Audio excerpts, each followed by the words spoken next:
Pour avoir la paix dans les colonies françaises, c'est super simple en fait.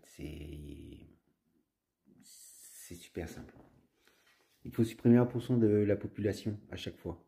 À chaque fois, les mêmes 1%. Que ce soit en Martinique avec les Békés, que ce soit en Nouvelle-Calédonie avec les descendants de colons dominants. Ces petits 1% de suprémacistes qui veulent maintenir leur pouvoir économique et leur pouvoir politique dans ces territoires d'outre-mer. C'est eux qui foutent la merde. Monsieur Ayot, on va parler de Monsieur Ayot, mais on va prendre, c'est l'ensemble des béquets, hein. Un petit pourcent de consanguins, pareil que les Metzdorf et les Backes en Nouvelle-Calédonie, 1% de consanguins qui mettent le feu aux poudres, qui s'enrichissent, qui appauvrissent les peuples et qui mettent le feu aux poudres. Alors pourquoi c'est pas de eux qu'on se débarrasse? Dans beaucoup de pays, c'est eux qu'on aurait foutu en tôle, hein. Monsieur Ayot, c'est simple, hein, pour avoir acheté des élections, pour avoir acheté des maires, ça s'appelle de la corruption. Tout ça pour pouvoir garder son monopole, tout ça pour pouvoir continuer à faire ses petites affaires en douce. Monsieur Metzdorf, à la tête d'une milice extrémiste, raciste, qui a tué des Kanaks. La plupart des gens de cette milice armée, suprémaciste, sont membres de son parti politique. On s'en débarrasse et on a la paix dans les colonies. C'est 1% de la population qui fout la merde. Monsieur Metzdorf, qu'on voit dans les télévisions, là, faire de la démagogie à 2 balles, faire des biais cognitifs. Débarrassez-vous de Metzdorf, débarrassez-vous de Backes, je vous promets que la Kanaki va retrouver la paix. Débarrassez-vous des Ayou et de tous ces béquets qui s'engraissent, qui appauvrissent le peuple. Je vous promets que vous retrouverez la paix en Martinique. Parce qu'il y a plein de gens de bonne volonté, qu'ils soient Kanaks, qu'ils soient européens installés en Kanaki, qu'ils soient martiniquais, qu'ils soient européens descendus en Martinique, qui veulent vivre en paix, tout simplement. Mais ils ne peuvent pas.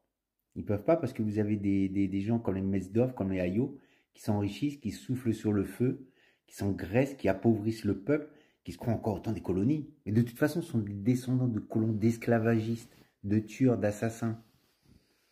Ils ne peuvent pas, c'est dans leur gène, c'est dans leur éducation. Ils veulent coûte que coûte maintenir leurs privilèges. Alors l'État français s'appuie sur ces gens-là pour garder ses colonies. Et puis il y a des morts. Et puis la France, c'est comme en Afrique, elle va se faire foutre dehors à grands coups de pied dans le cul bien mérité. Se faire foutre dehors à grands coups de pied dans le cul bien mérité. Et j'aimerais que le peuple français sache combien ça coûte en millions d'euros ces maintiens de l'ordre dans les colonies pour un petit pourcent de gros grassouillés cafards. Ça coûte combien en millions d'euros en forces de l'ordre qui ne sont pas présentes sur le territoire de la métropole pour aller mater des rébellions qui sont justes. Ça, c'est au peuple français de se demander, hein. Les milliers de CRS qu'on envoie là-bas en outre-mer, il faut les loger, les nourrir, le matériel, la paye, les primes. Des millions d'euros chaque mois qui partent. Alors que pendant ce temps, pendant 10, 20, 30, 40, 50 ans, on était incapable de mettre de l'eau potable au robinet des Guadeloupéens, des Martiniquais, des Réunionnais, etc. Et là, tout d'un coup, on met des dizaines de millions d'euros pour protéger un tout petit pourcent de la population qui fout la merde. Les Ayos, ça fait longtemps qu'ils devraient être en tôle, Ayot, hein. On a entendu de la bouche de lui-même qu'il a acheté des élections, de la corruption pour garder son monopole. D'accord? Et s'il n'y avait que ça, le Metzdorf, avec ses propos extrémistes, racistes, fascistes, avec sa copine Backes, ça fait longtemps qu'on a dû les mettre en tôle, ces gens-là. Foutez-les en tôle, débarrassez-vous-en. Cette vieille garde nauséabonde et puante de descendants de colons esclavagistes qui foutent la merde. Puis vous verrez que ça va vivre en paix dans les colonies, hein. Ça va vivre en paix. Alors pourquoi ces gens-là ne sont pas en tôle? Metzdorf, Ayot. Pourquoi on retrouve M. Christian Théin en tôle depuis plusieurs mois, exilé loin de sa terre? Même la Cour de cassation a reconnu que son exil était illégal.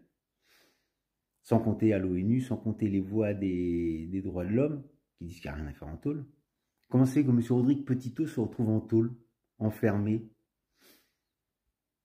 à la demande des 1% de petits salopards qui s'engraissent et qui veulent garder leur petit pouvoir?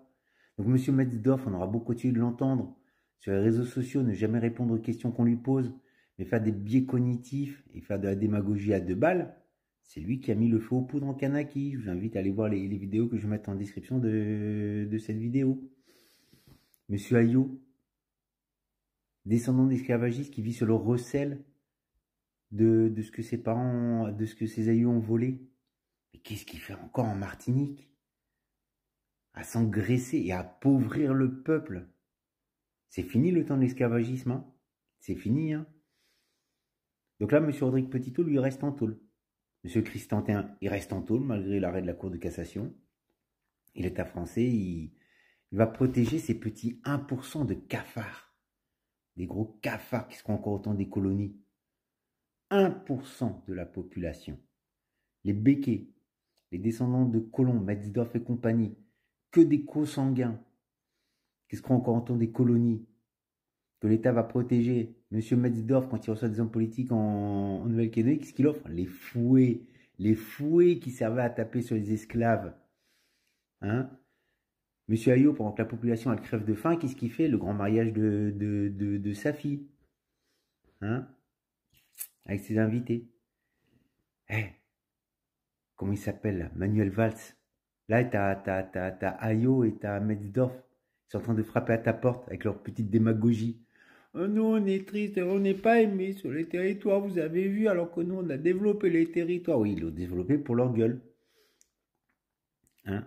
Monsieur Ayot, il y a un ancien ministre des Outre-mer qui a dit qu'il était viré à cause de la pression qu'ont fait les béquets sur le gouvernement français. Ça marche plus. Le peuple martiniquais, il entend ça. Il l'entend, hein. Le peuple kanak, il l'entend, hein. Que Metzdorf est en train d'essayer de jouer au pompier après avoir mis le feu partout. Débarrassez-vous des 1% de cancrelats qui gangrènent les colonies. Les mêmes qui en Afrique ont fait les mêmes choses. Résultat des courses, la France, grand coup de pied dans son derrière, grand coup de pied au cul dans son derrière. À cause de petits fachos extrémistes, suprémacistes, affairistes, qui voulaient garder leurs petits précarés en Afrique. C'est fini le temps des coloniens. Là, ça coûte combien de millions d'euros par mois là, pour maintenir la paix? Parce que vous l'aurez jamais la paix maintenant. C'est bon, le peuple martiniquais, le peuple kanak, ils sont au courant, ils savent, vous n'aurez jamais la paix. Hein.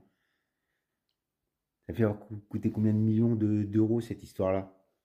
De toute façon, ça coûte à partir en déliquescence, les colonies.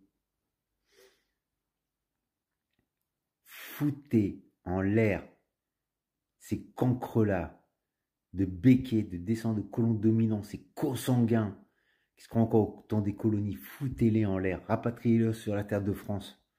Il y avoir un petit coin de terre là, sur le plateau du Larzac là, et puis ils vont aller développer le plateau du Larzac là, les Metzdorf, les Ayot là. Il va y avoir une supérette, une pioche, puis ils vont aller faire des mines là-bas.